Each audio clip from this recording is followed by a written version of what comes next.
तो बहुत ही important video मैं लेके आया हूँ आज। आपको पूरा देखना है। इम्पोर्टेंट क्यों है पहले आप इसको समझ लो।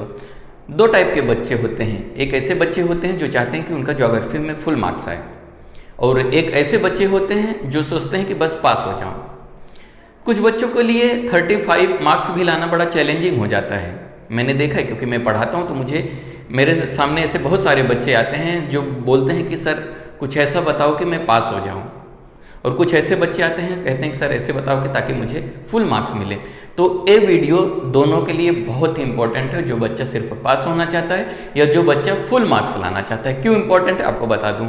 इस टाइप का क्वेश्चन जो है ज्योग्राफी में 6 मार्क्स के लिए आता है। अगर आप थोड़ा सा भी इसको समझ के जाते हो तो आपको पूरे 6 मार्क्स आसानी से मिल जाते हैं। ठीक है, तो चलो लेक्चर शुरू करते हैं और आसानी से इसको समझते हैं। क्वेश्चन है with the help of given statistical data. आपको एक यहाँ पे ऐसा डेटा दिया जाएगा, फिर आगे बोलेगा प्रिपेयर सिंपल बार ग्राफ। आपको ऐसा एक बार ग्राफ बनाना होता है। सबसे पहले आपको क्वेश्चन समझना है, क्वेश्चन को आपको अच्छे से पढ़ना है। क्वेश्चन क्या पूछ रहा है वो पहले आपको समझना है। क्वेश्चन बता रहा है कि आपको एक डेटा दिया गया है, प्रिपेयर सिंपल बार ग्राफ। कभी कभी यहाँ पे मल्टीपल बार ग्राफ पूछा जाता है, क्योंकि बार ग्राफ के अलग अलग टाइप्स होते हैं। सारे टाइप्स में आपको सॉल्व कराऊंगा, टेंशन नहीं लेना है। And answer the following question. उसके बाद आपको कुछ क्वेश्चन पूछे जाते हैं। 3 मार्क्स का आपको क्वेश्चन होता है, और 3 मार्क्स का जो होता है आपका डेटा होता है, जो सिंपल ग्राफ बनाते हो उसका होता है। ठीक है, तो ये चैप्टर 7 का है। आप चैप्टर 7 में जाके बाद में देख लेना। क्वेश्चन क्या है मैंने पढ़ दिया। अब आपको देखो यहाँ पे जो ग्राफ है समझाता हूँ। इंडिया ट्रेंड ऑफ अर्बनाइजेशन दिया गया है 1961 से लेके 2011 तक। यहाँ पे ईयर दिखाया गया है और यहाँ पे परसेंटेज दिखाया गया है। सबसे पहले हम क्वेश्चन का आंसर देख लेते हैं, उसके बाद मैं आपको ये समझाता हूँ। बहुत ही इंपॉर्टेंट है, ठीक है, वीडियो पूरा देखना है। 6 मार्क्स आपको आसानी से मिल जाएंगे। फिर क्वेश्चन है what is the interval of data. Question क्या है, what is the interval of data.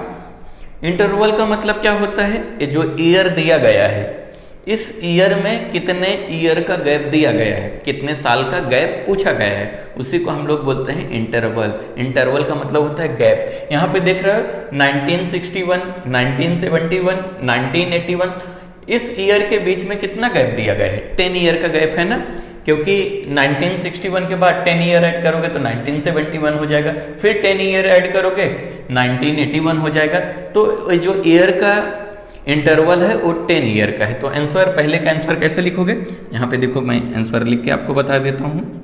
Answer first question का है what is the interval of data, तो लिखोगे the interval of data is 10 year. समझ में आया क्या, बहुत आसान है। आपको इंटरवल ऑफ डेटा मतलब देखना है कि ईयर का गैप कितना है, जो गैप रहेगा वो निकाल के आपको यहाँ पे लिख देना है। यहाँ पे ईयर में कितना गैप है, 10 ईयर का गैप है, इसलिए हमने क्या लिख दिया, the interval of data is 10 year. Clear हुआ, ये 10 ईयर है। सॉरी, यहाँ थोड़ा सा दूर कर देता हूँ, वो सारे बच्चे को समझेगा नहीं। 10 ईयर, यहाँ पे 10 की जगह आप क्या कर सकते हो, TEN भी लिख सकते हो, no problem.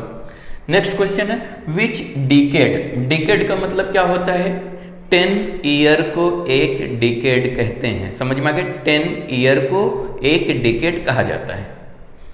Which decade shows the slow rate of urbanisation. तो यहाँ पे पूछ रहा है कि किस डिकेड में, मतलब किस डिकेड में अर्बनाइजेशन बहुत ही स्लो हुआ था।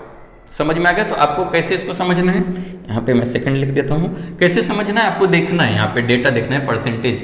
यहाँ पे 18 है, 18 पॉइंट, फिर इसके बाद 10 ईयर्स के बाद कितना हो गया, 18.2 हो गया। समझ में आ गया। तो ये दोनों के डेटा के बीच में देखोगे तो बहुत ही कम डिफरेंस दिखाई देता है।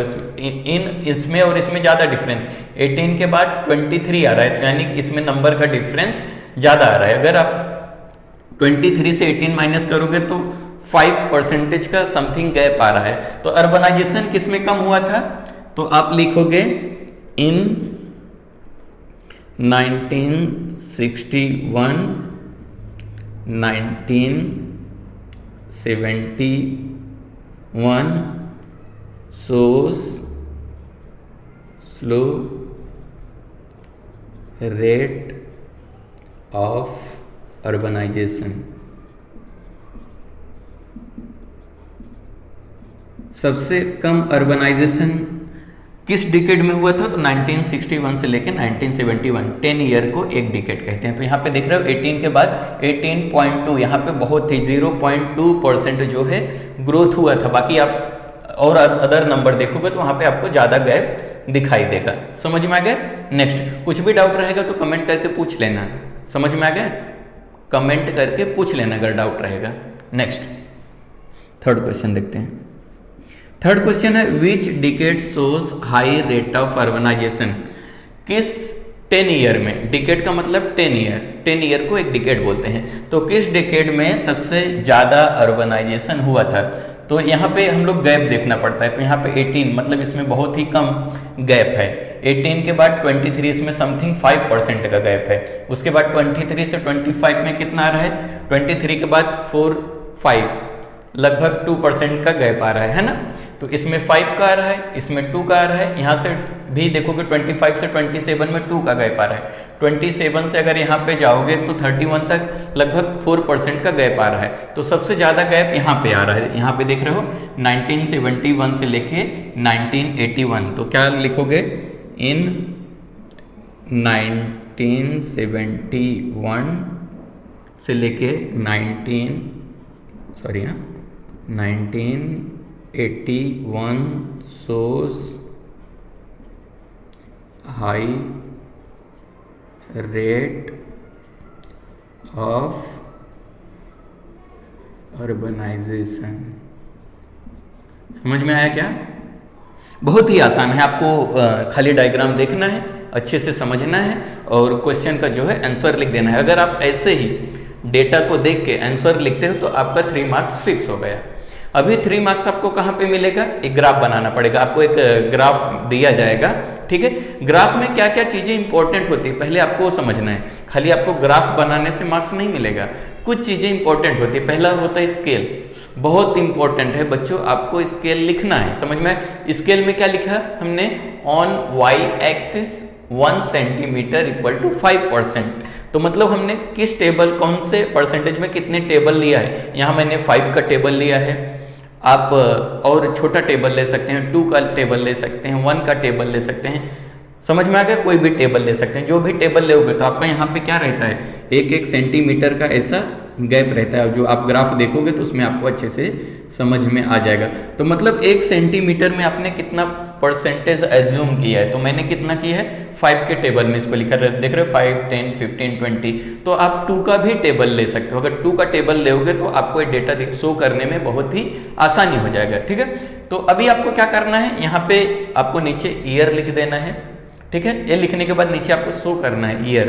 फिर इसके बाद यहाँ पे आप परसेंटेज बताओगे और यहाँ पे स्केल में बताओगे कि on Y axis 1 centimetre equal to 5%। मैंने लिया तो 5% लिखा है। अगर आप 2 लोगे तो 2% लिखोगे, ठीक है। या जितना आप टेबल लोगे वो वहाँ पे शो करोगे।